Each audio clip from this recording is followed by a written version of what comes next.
அதாவது எதுக்கு இதை சொல்றேன்னா, இன்னைக்கு காலையில ஒரு இது ஆர்டிகல் படிச்சேன். அதுல புத்தகம் படிப்பதற்கு நேரம் ஏது அப்படின்றாங்க. ஆக்சுவலா புத்தகம் படித்தால் உங்களுடைய சிந்தனை திறன், அதற்கான அந்த நரம்புகள் இருக்கல, மூளையில இருக்க நரம்புகள் புதுசா இதுவாகுமா, ஓப்பன் ஆகுமா. அப்படி ஓப்பன் ஆகும் சொல்ல உங்களுக்கு புதிய சிந்தனை சக்திகள் வருமா. அதுக்கு தான் புக்கை படிக்கணும்னு சொல்றாங்க. நீங்க புத்தகங்களை நீங்க இது ரீல்ஸை பார்த்துட்டு என்ன ஒரு அதுல என்ன அறிவையும் கருத்துக்களையும் நீங்க சேகரிச்சுக்கிறீங்கன்றது தெரியல. அதோட ஒரு புத்தகத்தை படித்தால் உங்களுடைய அறிவு புதிய சிந்தனை நோக்கி போயிடுது. அதுவும் அதுல புனைவுகளை படின்றாங்க. அப்பதான் அந்த சக மனிதனுடைய கேரக்டர், அவனை பற்றி நீங்கள் புரிந்து கொண்டு அவனுக்கு இப்ப சொன்னாங்கல்ல, மற்றவன் துன்பப்படுவதை பார்த்து நாமும் துன்பப்பட வேண்டும் என்று, அவன் அந்த கதையின் மூலமாக அவனுக்கு என்னென்ன நன்மைகளும் தீமைகளும் ஏற்படுது என்பதை தெரிஞ்சுக்கிட்டு இது பண்ற மாதிரி அதுல அந்த புத்தகத்தை படிப்பது எவ்வளவு நல்லதுன்னு சொல்லிட்டு, அதுக்காக செல்போன் பார்க்க வேணாம்னு சொல்ல, அதுக்கு குறிப்பிட்ட நேரம் காலத்தை ஒதுக்கி கொடுத்து பார்த்து விட்டு மீதி நீங்க இந்த மாதிரி புக்கை படிச்சுட்டு உங்களுடைய சுய சிந்தனைக்கு வர வேண்டும் என்பதுதான் என்னுடைய தாழ்மையான கருத்து. அதை நான் மாணவர்களுக்கு உங்களுக்கு சொல்றேன். பெரியவங்களுக்கு இவங்களுக்கு நான் எதுவுமே தயாரித்து கொண்டு வரவில்லை. அது இவங்களுக்கு நான் சொல்ல வேண்டிய அவசியமும் இல்லை. ஒன்று மட்டும் நிச்சயம், தமிழ் உணர்வு இப்பொழுது இந்த கடந்த காலங்களில் சற்று குறைந்து கொண்டு வருகிறது என்பது தெரிகிறது. இந்த காலகட்டத்தில் ஒரு 502 இந்த மாதிரி ஒரு இலக்கிய கூட்டங்களை இப்ப போட்டுருக்காங்கன்னா அது உண்மையிலேயே பெருமைக்குரிய விஷயம். அதற்காக என்னுடைய பாராட்டுதல்களை நான் தெரிவித்துக் கொள்கிறேன். அடுத்தது பாத்தீங்கன்னா, இங்க நான் இதெல்லாம் கொஞ்சம் அப்சர்வ் பண்ணுவேன். ஒரு இடத்துக்கு போனோம்னா அந்த பள்ளியில என்னென்ன இருக்குன்னு அப்சர்வ் பண்ணுவேன். நான் அப்சர்வ் பண்ணதுல பாருங்க, இப்போ அப்சர்வ் மீன்ஸ் நான் ஆங்கில வார்த்தை யூஸ் பண்றது யாரும் தவறாக நினைக்க வேண்டாம். கடவுளுக்கு தரும் காணிக்கையை விட ஒரு ஏழைக்கு தரும் கல்வி மேலானதுன்னு போட்டிருக்கு. இப்போ நான் வந்த உடனே யோசிச்சேன், இந்த பேனர் ரொம்ப பெருசா வச்சுட்டாங்க. அது சாரே சொல்லிட்டாரு. ஏன்னா இது வரைக்கும் அதுக்கு காரணம் மேடம் இது தலைமை ஆசிரியர் அவங்கனாலதான் இவ்வளவு பெரிய பேனர் வச்சாங்கல்ல. இதில் 2 முகங்கள் மறைக்கப்பட்டிருக்கிறது. ஒரு முகம் இந்த முகம் நான் சொல்ல தேவையில்லை, உங்களுக்கு அதை பார்த்தாலே தெரிஞ்சுக்கலாம். அடுத்தது இன்னொரு முகம் அங்க காமராசர், அது என்ன போட்டிருக்காங்க, நம்ம எடுத்தால் குறைவது செல்வம், கொடுத்தால் வளர்வது கல்வி.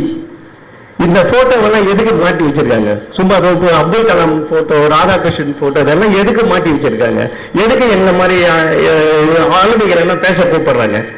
நாங்கள் எப்படி படிப்படியாக முன்னேறி வெளியே வந்தோம். இவங்க உரையை நீங்க கேட்டு நாளைக்கு நீங்க இந்த சமுதாயத்தில் மிக சிறந்த மாணாக்கர்களாக, இப்போது நான் என்னைய உதாரணத்துக்குன்னா ஒரு நீதிபதியாக, ஒரு பேராசிரியராக, ஒரு தலைமை ஆசிரியராக இந்த மாதிரி நீங்க வரணுன்றதுக்காக தான் இந்த மாதிரி ஒரு கூட்டத்தை ஏற்பாடு பண்ணி, அது உங்களுக்கு பரிசளிப்பு, இது 30 விழான்னு சொல்லிட்டாரு, எல்லாத்தையும் சேர்ந்து செய்யறாங்க. அந்த வகையில் இது மகிழ்ச்சி. எனக்கு இன்னொரு வருத்தம், அதை நான் இந்த மேடையில சொல்றாமான்னு தெரியல, ஆனா நான் சொல்லிடுறேன். இப்ப இந்த பரிசை இலக்கிய வட்டம் கொடுக்கிறது. ஆனால் ஒவ்வொரு பள்ளியிலும் உங்களைப் போல சிறந்த மாணவர்களை தேர்ந்தெடுத்து அரசே இந்த பரிசளிப்பு தொகையை அளித்து ஊக்குவிக்க வேண்டும் என்பதை நான் இந்த மேடையின் வாயிலாக தமிழக அரசுக்கு ஒரு கோரிக்கையாக முன்வைக்கிறேன். இது ஒரு தனி அமைப்பு இல்லையா, ஸ்கூலே கூட செய்யலாம். அதற்கான நிதியை அரசாங்கத்திடம் ஒதுக்க வேண்டும். ஆரம்பத்தில் இது ப்ரொபோசலா தான் போகும், ஆரம்பத்தில் இது ஏற்றுக்கொள்கிறதா இல்லையான்னு தெரியாது. ஆனால் ஒரு முயற்சியை நாம் ஆரம்பித்து வைப்போம். அப்பொழுதுதான் தமிழை ஊக்குவிப்பதற்கு இன்னும் ஒரு தூண்டுகோலாகவும் நமக்கு மேலும் ஒரு சக்தியும் ஊக்கத்தை அளிப்பதாக இருப்பது என்பதை நான் இந்த கூட்டத்தின் வாயிலாக மிக தாழ்மையுடன் தெரிவித்துக் கொள்கிறேன். அடுத்தது ஒருத்தர் என்ன பண்ணாரு, இது ஒரு சின்ன இதோட சொல்லி நான் முடிச்சுக்கிறேன். ஒருத்தர் அவங்க அப்பா பெரிய குடிகாரர், அம்மாவுடைய அரவணைப்புல தான் அவரு வளர்றாரு. அதுக்கப்புறம் என்னாச்சு, வீட்டில் போதிய வருமானம் இல்லை. உடனே என்ன பண்றாங்க, அவரை எடுத்து போய் ஒரு ஸ்டோர்ல வேலை செய்யறதுக்கு எடுபடி வேலைக்கு அவரை போய் அனுப்பிச்சிடுறாங்க. அவர் அந்த எடுபடி வேலையில இருக்க சொல்ல வீட்டுக்கு வந்து வருமானம் வருது, அம்மாவுக்கும் அது பிடிக்குது. அதுக்கப்புறம் என்ன பண்றாங்க, அவர் வந்து ஒரு நாள் ஒரு ஃபைன் மார்னிங் என்ன பண்றாரு, இதை வேலையை விட்டுட்டு நான் இந்த வேலையை செய்ய முடியாதுன்னு சொல்லிட்டு போறாரு, வெளியே போயிடுறாரு. வேலையை விட்டு வெளியே போயிட்டு இது எழுதுறாரு, கவிதை எழுதுறாரு, ஒன்றும் இதுவாகல. அதுக்கப்புறம் இதோ எழுதுறாரு, ஸ்டோரிஸ் எழுதுறாரு, அதுவும் ஒன்றும் வேலைக்கு ஆகல. கடைசியா என்னாச்சு, நாடகத்துறையில உள்ள போய் அதுல வந்து மிக சிறந்த இதுவானார். உடனே அவருக்கு போட்டியா இருக்கிற அவரை பிடிக்காதவங்க என்ன பண்றாங்க, இவர் என்னடா வளர்ந்து கொண்டு வருகிறாரு சொல்லிட்டு அவங்க ஷேக்ஸ்பியர் குரூப், இது நடந்தது இங்கிலாந்துன்னு வச்சுக்கீங்களேன். ஷேக்ஸ்பியர் குரூப் வந்து இவருக்கு வந்து சரியாக நாடகமே எழுத தெரியலன்னு சொல்லிட்டு அவரை கிரிட்டிசைஸ் பண்ணியிருக்காங்க. ஒரு நாள் வந்து அந்த ஒரு மேடை ஷேக்ஸ்பியரை வாழ்த்தி பேசுவதற்கு மேடையில் அவரை அவமானப்படுத்த வேண்டுவதற்காக அவரையும் அழைக்கிறாங்க. அழைச்சிட்டு அப்புறம் அவர் பேச கூப்பிடுறாரு, என்ன மாதிரி ஒரு பேச வந்திருக்காங்க. அப்போ அவர் தான் சொல்றாரு, இந்த வசனம் ஷேக்ஸ்பியரில் இந்த கதையில் உள்ளது. உடனே கூட்டுப்பிரவர்கள்லாம் அபாரமா கை தட்டுறாங்க. அப்புறம் கொஞ்ச நேரம் கழிச்சு இன்னொரு ஒரு நாள்ல சொல்லிட்டு இந்த வசனம் ஷேக்ஸ்பியரில் வருகிறது அப்படின்னு சொன்னாரு. அதுக்கும் அபாரமா கை தட்டுறாங்க. கை தட்டி முடிச்ச பிறகு என்ன ஆச்சு, இப்போது சொன்ன வசனங்கள் எல்லாம் என்னுடைய நாடகத்தில் வருகின்ற வசனங்கள், அதற்கு நீங்கள் கைத்தட்டி விட்டீர்கள் அப்படின்னு சொல்றாரு. அவர் யாருன்னா பெர்னார்ட் ஷா.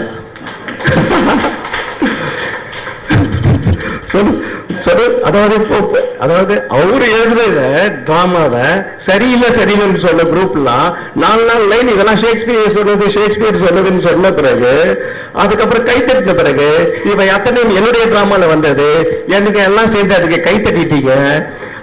அதனால இப்ப என்னுடைய அவர் அவமானப்படுத்துறதுக்கு தான் கூப்பிட்டாங்க. எனக்கு இந்த புகழே இப்போது நான் யார் என்று நீங்கள் தெரிந்து கொண்டீர்கள் என்று சொல்லி படிப்பாங்க. ஆக மாணவர்களே, எதுக்கு இந்த பெர்னார்ட் ஷா கதையை சொன்னா, ஆரம்பத்தில் உங்களுக்கு ஒரு சில தொய்வுகள் ஏற்பட்டாலும் உங்களுடைய லட்சியத்திலும் உங்களுடைய டிசிப்ளின் அந்த ஒழுக்கத்திலும் சுய கட்டுப்பாட்டிலும் உடம்புப்பிடியுடன் தயார்படுத்திக் கொண்டால் நீங்கள் எந்த துறையில் சாதிக்கின்றீர்களோ அதில் சாதிக்கலாம் என்பதை கூறி உங்களுக்கு பரிசளித்த வகையில் நான் மிகுந்த மகிழ்ச்சி அடைகிறேன். இந்த கூட்டத்திற்கு ஏற்பாடு செய்த அனைவருக்கும் நன்றி கூறி விடைபெறுகிறேன். நன்றி, வணக்கம். நீதியரசர்கள் ஒரு நல்ல கருத்தை சொன்னார்கள். அதாவது அரசாங்கம் அரசு பள்ளிகளுக்கு நல்ல மதிப்பெண்கள் பெற்றவர்களை ஊக்குவிக்கும் வகையில் ஒரு தொகையை ஒதுக்கி ஆண்டுதோறும் பரிசீலிக்க வேண்டும் என்று கூறினார்கள். அது மிக நல்ல கருத்து. இன்றைக்கு பல்வேறு கட்சிகள் தங்கள் தேர்தல் பிரகடனத்தை எலெக்ஷன் மேனிஃபெஸ்டோம்பாங்க, அதை ரெடி பண்ணிட்டு இருக்காங்க. அது எல்லாரும் கருத்துக்களை சொல்லலாம். நம்முடைய ஆலோசனைகளை அது எல்லாரும் சொல்லுங்க. நிச்சயமா அவங்க தேர்தல் பிரகடனத்தில் வர்ற மாதிரி கொண்டு வாங்க. அது ஆட்டோமேட்டிக்கா இது வந்துடும். அடுத்த வருஷம் அவங்க எந்த கட்சி ஆட்சிக்கு வந்தாலும் அது இருக்கும். அதனால அது ஒரு நல்ல கருத்து. நிச்சயம் நான் தேவைப்படுறது என்ற தொழில் சார்ந்த பல்வேறு கருத்துக்களை கூற விரும்புகிறேன். உங்களை கருத்தை நிச்சயமாக சேர்த்துக் கொள்கிறேன். நன்றி.